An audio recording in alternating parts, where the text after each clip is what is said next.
I've had the Xperia Z5 just over a week now. I've been using it every day during my commute to get through my daily tasks and for entertainment. Over the next 6 minutes, I'm going to share with you everything that I learned about this device. Enan here from Droid Mania, and this is my full review.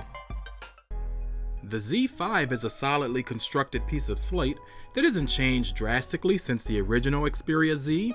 Fast forward 2 years and 6 iterations later, we have the Z5. Sony has stuck with the same materials and design language that we're used to. This go round, it's even easier to get to the USB port since it's outside of the flap. The power button has been updated from the iconic round version and now includes a fingerprint scanner. Needless to say, this is a premium device and it definitely holds its own when put up against other flagships on the market. By the end of day one, I had literally pored over every inch of this phone and found that I'm still impressed by the Sony classic design.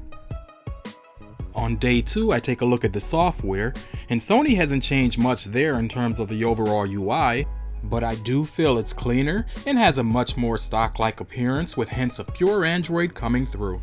Even though the icons are still cartoony, I don't dislike them. All in all, hopefully Sony will be able to push out updates faster. When it comes to the bloatware installed on this device, that's been trimmed way down. As you can see here, much of it can be disabled from view or removed entirely. On day 3, I took a look at performance, and by no means is the Z5 a slouch. It's running 2 quad-core processors, a Cortex A53 clocked at 1.5 GHz and a Cortex A57 clocked at 2 GHz. With these 2 processors handling performance and energy efficiency, it can easily handle anything that I could throw at it, while still getting you through the day. Couple these with the Adreno 430 and my graphic-intensive games had no issues. I didn't notice any slowdowns over the course of the week, and I didn't need to reboot the phone. After putting the phone through some basic tests, some of you asked that I check the temperature because it's running a Snapdragon 810, and as you can see here, the phone did reach 110 degrees, which is pretty warm to the touch. On day 4, I took a look at the battery life for my typical day, and the Z5 posted some solid results. A typical day for me starts around 5:45 a.m. I take a bus ride to New York City and then a shuttle back to Jersey. This takes about 2 hours in total, and I usually do some reading, check some emails, surf the net, all while listening to Spotify.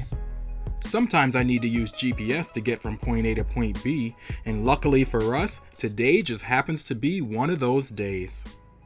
So I just finished testing the GPS on the Sony Xperia Z5, and what I learned in terms of battery is that after about 25 minutes, the percent dropped down about 8 points, so not too bad. It's pretty much in line with what I've seen on some of my other phones, so I think Sony's done a pretty good job there. I do notice that the phone's kind of hot to the touch, but that's to be expected as well, I think. Come on, Sony, you can do better than that. Overall, I got about 4 hours and 18 minutes of screen time with about 20% battery remaining after a 13-hour workday. Not bad in my opinion. Call quality on the AT&T network was just fine, and there were no complaints from anyone on the other end during my conference calls for work, and my personal calls were just as pleasurable. When it comes to the stereo speakers, they're not the best in the bunch, sounding rather tinny, but I'll take these over any that aren't front-facing any day. If you want the best experience though, just go with a pair of headphones, and make sure to adjust your audio quality. The Sony Xperia Z5 doesn't come with its own audio recorder app, so you're going to have to download that from the Play Store. I've got it here coupled with the STM10 microphone, and this is what audio is going to sound like. Day 5 was all about camera and video. Right in the middle of my review, Sony pushed out an update, and if you'd like to see more information on that, then leave me a comment down below.